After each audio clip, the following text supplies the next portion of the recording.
¿Qué tal? Les habla Jorge Gestoso. En el programa de hoy, la lucha por el control del Canal de Panamá con otro notable invitado, Pedro Miguel González, expresidente de la Asamblea Nacional de Panamá, directamente desde Ciudad de Panamá. Pedro Miguel González, una cálida bienvenida al programa. ¿Qué tal? Gracias, Jorge. Saludos. Pedro Miguel, ¿cuál es el papel, si tiene alguno, China respecto al Canal de Panamá?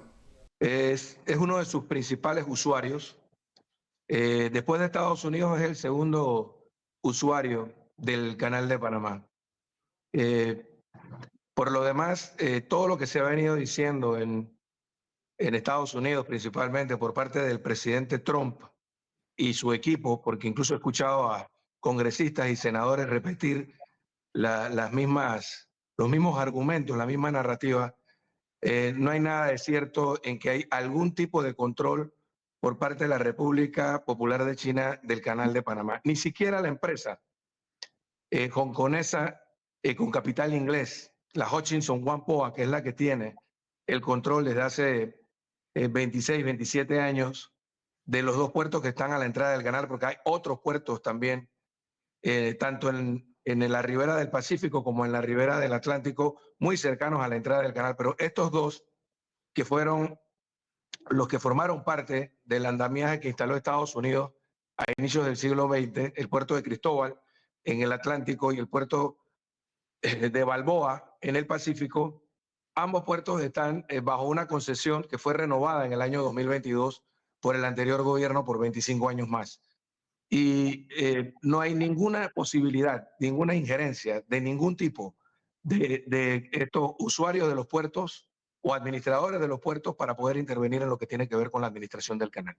Es decir, para hacerlo súper claro, ¿alguno de los miembros de esa organización, esa empresa, esa institución, como tú le quieras llamar, que tiene un contrato con los puertos o con el canal mismo, aparece China en alguna medida? Para nada. De hecho, cuando se otorgó la concesión originalmente, se trataba de una empresa instalada en Hong Kong, cuando Hong Kong era todavía parte de la comunidad británica, lo que fue una colonia inglesa en su momento, y el capital de esta empresa era inglés, hongkonés y también de accionistas de distintas partes del mundo, muy probablemente hasta de Estados Unidos. No tiene nada que ver la Hutchinson Whampoa con el gobierno chino. Eso es totalmente falso, pero además tampoco tiene nada que ver ni con la administración del canal, ni existe la posibilidad de que, como lo ha planteado el secretario de Estado Rubio y otros voceros, estas instalaciones puedan convertirse en instalaciones de carácter militar controladas por China. Eso es, todos son argumentos falsos para confundir a la opinión pública estadounidense y a la comunidad internacional, de modo que pudiera justificarse en algún momento el uso de la fuerza para la toma del canal. Justamente a propósito de eso, ¿y cuáles serían las opciones de Panamá frente a esta situación? Bueno, nosotros logramos, luego de una larga lucha que inició en 1903, cuando se firmó aquel tratado que permitió que Estados Unidos continuara con la construcción del canal que había iniciado una empresa francesa.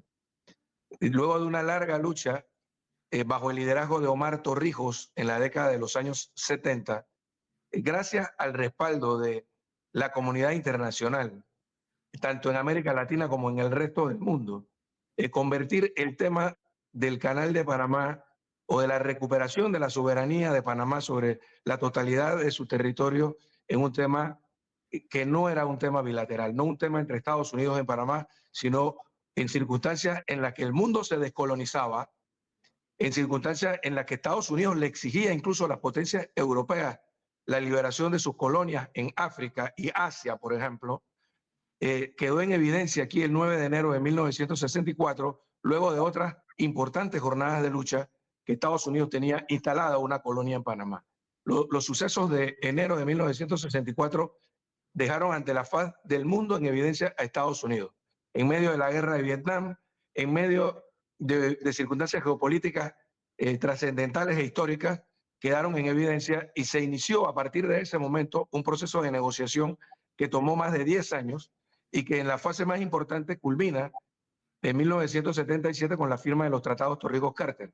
Es decir, la entrega del canal a Panamá, luego de un proceso de más de 22 años, desde septiembre del 77 hasta diciembre del 99, no fue una dádiva, no fue un regalo, fue producto de una estrategia, de una lucha primero generacional de los panameños, pero al mismo tiempo de una estrategia de Omar Torrijos y su generación que lograron convertir la causa de Panamá en una causa internacional. Y pienso que el gobierno de Panamá está cometiendo el error de tratar el tema de forma bilateral, sin apoyarse en la solidaridad internacional y todavía más importante, sin convocar a la unidad nacional con los distintos sectores de las distintas tendencias, porque si en el pasado el tema del canal nos unió, en esta ocasión también debe unirnos para poder evitar que estas aspiraciones que se han venido planteando hasta este momento de que Estados Unidos pueda retomar el control del canal,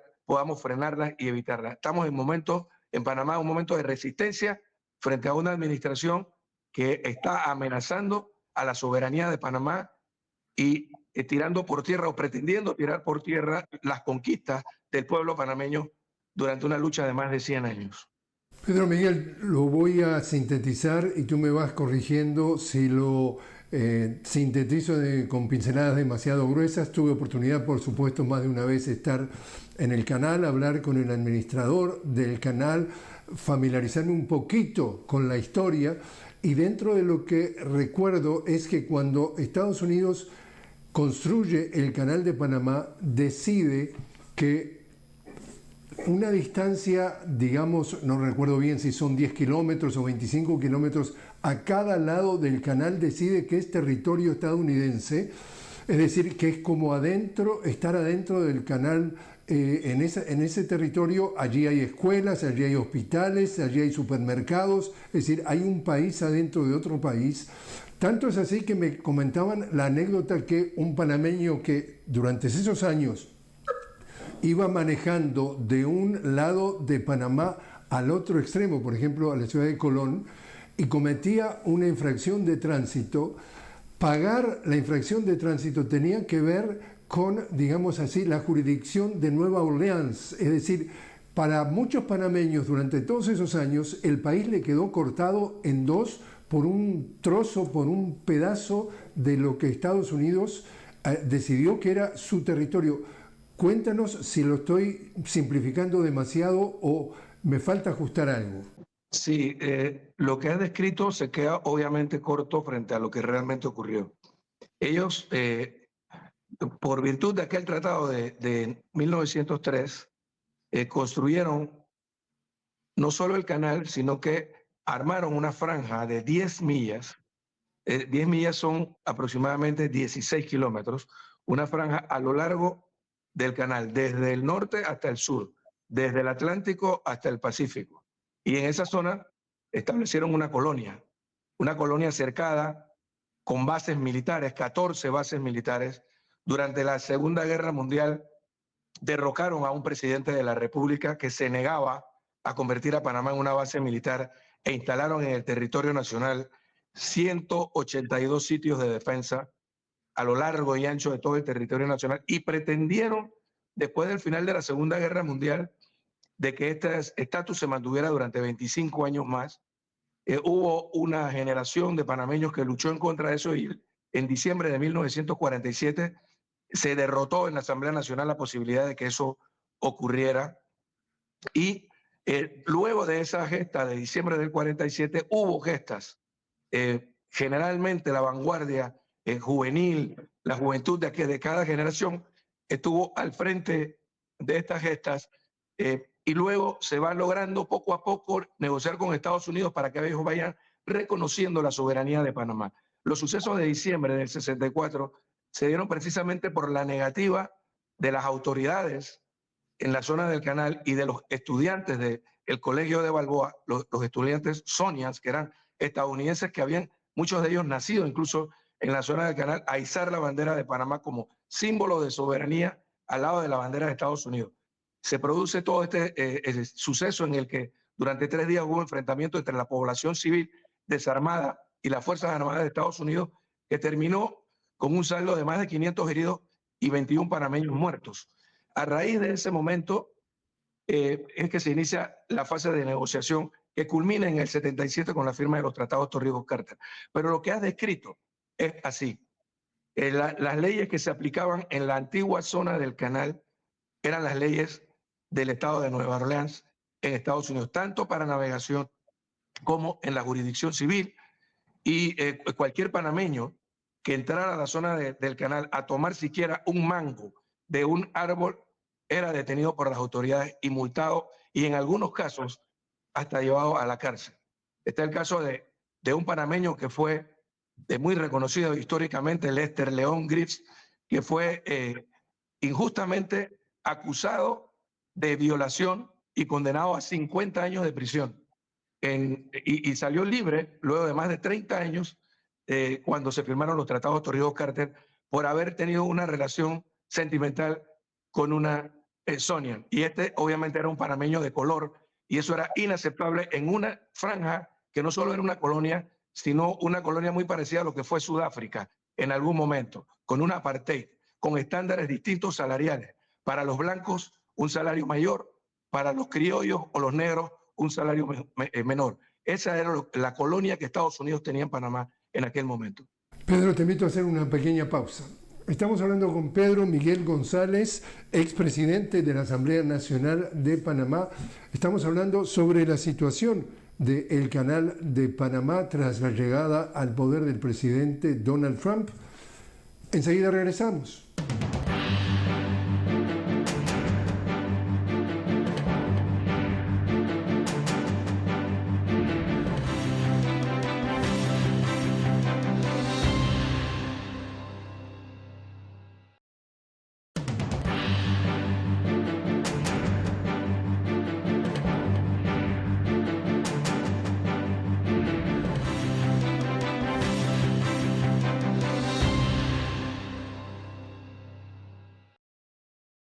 Continuamos hablando con Pedro Miguel González directamente desde Ciudad de Panamá. Pedro Miguel, expresidente de la Asamblea Nacional. Estamos hablando sobre la situación del Canal de Panamá luego de las amenazas del actual presidente Donald Trump de intentar recuperar el canal.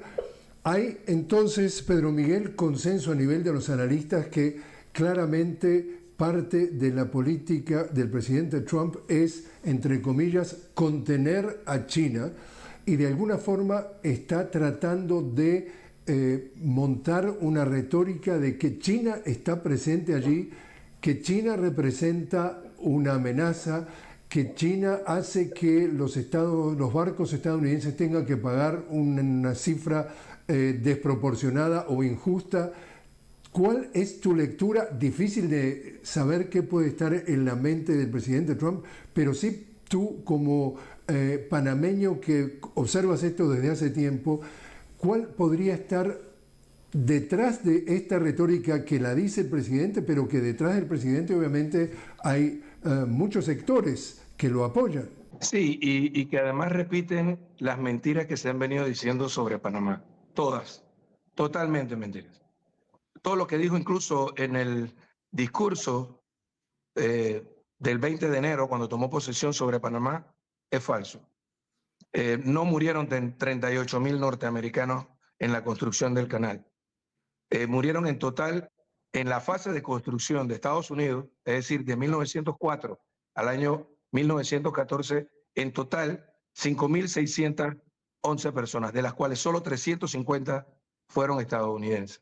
La mayoría eran negros provenientes de las Antillas, que trajeron, anglófonos, que trajeron para ayudarnos en la construcción del canal.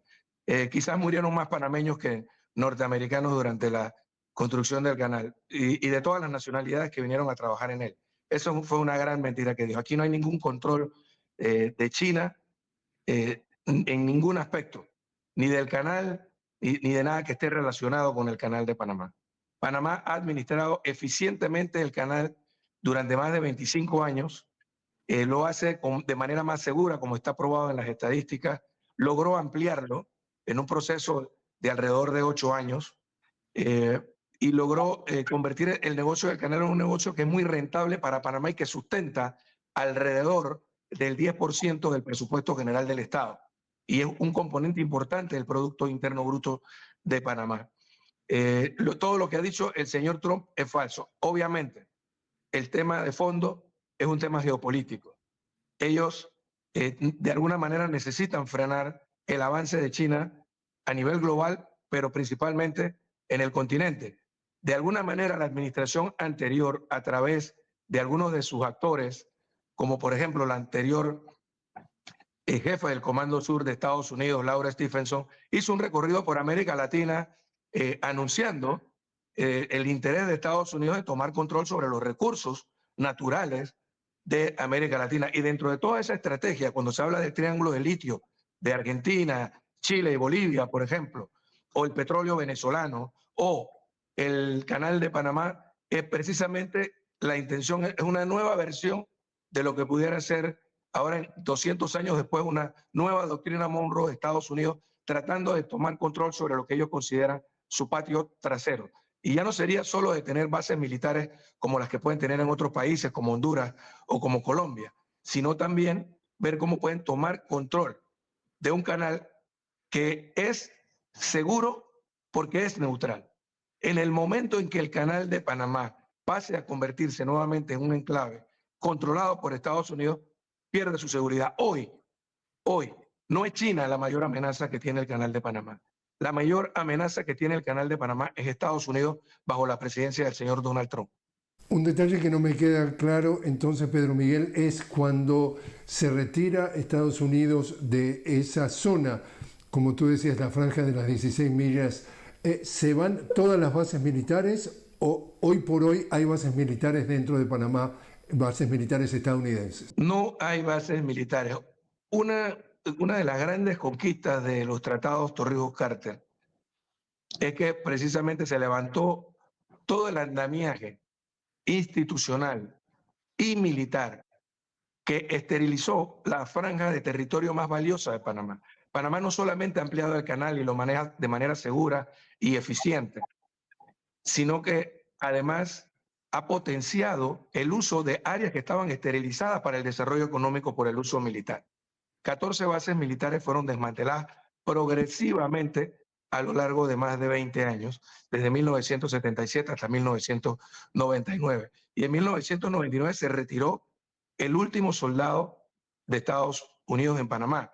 Sin embargo, luego de la invasión de diciembre de 1989, han habido gobiernos que le han venido a través de acuerdos administrativos permitiéndole a ellos algún tipo de presencia, pero no en bases militares. Ellos están en su embajada o en algún momento en lugares, en operativos muy concretos, ejercicios por la defensa del canal, por ejemplo, temas como estos, pero no tienen ninguna base instalada. Uno de los peligros que tenemos en este momento es que el gobierno actual, precisamente por una estrategia equivocada de no apoyarse, primero, en el pueblo de Panamá y segundo, en la comunidad internacional, le ceda a Estados Unidos la posibilidad de instalar, por ejemplo, en Darién, como lo ha dicho el presidente de la República, José Raúl Mulino, en la base de Nicanor, que está bajo el control del Servicio Aeronaval Panameño, permitir que soldados de Estados Unidos o militares de Estados Unidos tomen control con el supuesto propósito de establecer ahí una especie de campo de concentración para recibir migrantes indocumentados en Estados Unidos de distintas nacionalidades, no solo de Venezuela, por ejemplo, sino de distintas nacionalidades, para darle cobijo hasta tanto como un paso intermedio hasta que los mismos sean devueltos a sus países. Ese es un peligro, que ellos pretendan tomar control de las instalaciones de Panamá en el área del Darién. Pedro Miguel, también para una audiencia que nos ve fuera de Panamá y fuera de las Américas, definitivamente hay un trozo de la historia, digamos, de las Américas, y es que dentro de esta zona, estamos hablando de esa presencia de Estados Unidos en el Canal de Panamá, funcionó lo que se llamaba la Escuela de las Américas. Cuéntale rápidamente a una audiencia que no tiene la menor idea qué fue la Escuela de las Américas, que la trasladaron después en el sur de Georgia, en Estados Unidos, y qué estuvo como papel tuvo en la región la Escuela de las Américas. Desde México hasta Chile y Argentina, innumerables, miles y miles de militares latinoamericanos tomaron cursos de adiestramiento en la Escuela de las Américas, de liderazgo, de adiestramiento, de lucha contra insurgentes, sobre todo durante la etapa de la Guerra Fría, en la que Estados Unidos diseñó una estrategia en América Latina, principalmente en América Latina, para frenar el avance de las fuerzas progresistas. A partir del año 52-53, cuando se estableció, luego de la iniciativa del senador McCarthy, una política que se denominó así, el macartismo en América Latina. Muchos de los gorilas de América Latina se venían a entrenar acá. Es decir, cuando me refiero a gorilas, me refiero a estos militares latinoamericanos de los más altos niveles que venían aquí a Panamá a indoctrinarse por parte de las Fuerzas Armadas de Estados Unidos, y de esta manera de aquí surgieron, por ejemplo, muchos de los que posteriormente fueron líderes de los golpes de Estado. Durante el siglo XX hubo una gran cantidad de golpes de Estado en América Latina.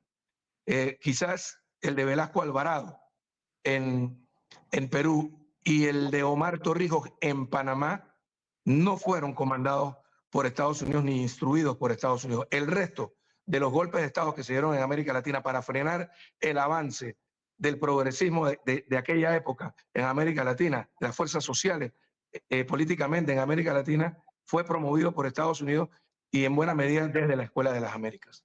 ¿Cómo lees tú entonces esa visita del ahora secretario de Estado Marco Rubio? Estamos hablando de un cubano americano de la Florida con un antecedente de derecha o extrema derecha, que ahora está haciendo una gira, precisamente la primera por la región latinoamericana, y empezó por justamente tu país, Panamá.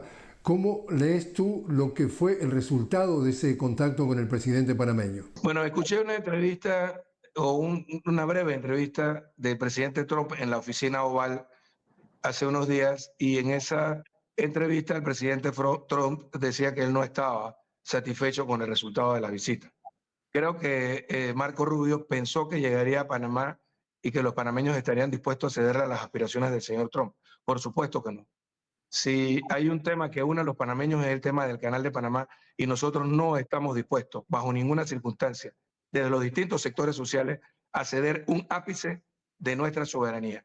Sin embargo, repito, es probable que sí se le hagan concesiones, como se ha hecho en otros gobiernos en los últimos 35 años, a la presencia de Estados Unidos con sus instituciones, como ocurre en muchos otros países de América Latina.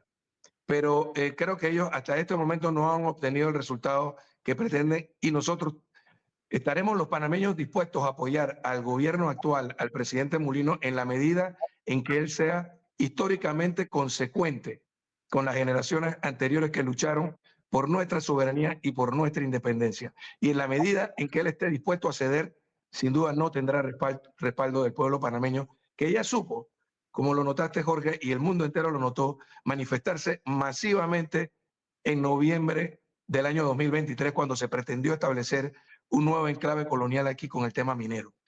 Nosotros tenemos una historia de lucha muy larga, que no estamos dispuestos a tirar por la borda por los caprichos o por las aspiraciones de esta nueva administración en Estados Unidos. Pedro Miguel González, muchísimas gracias por estar con nosotros. Gracias, Jorge. Saludos a la audiencia.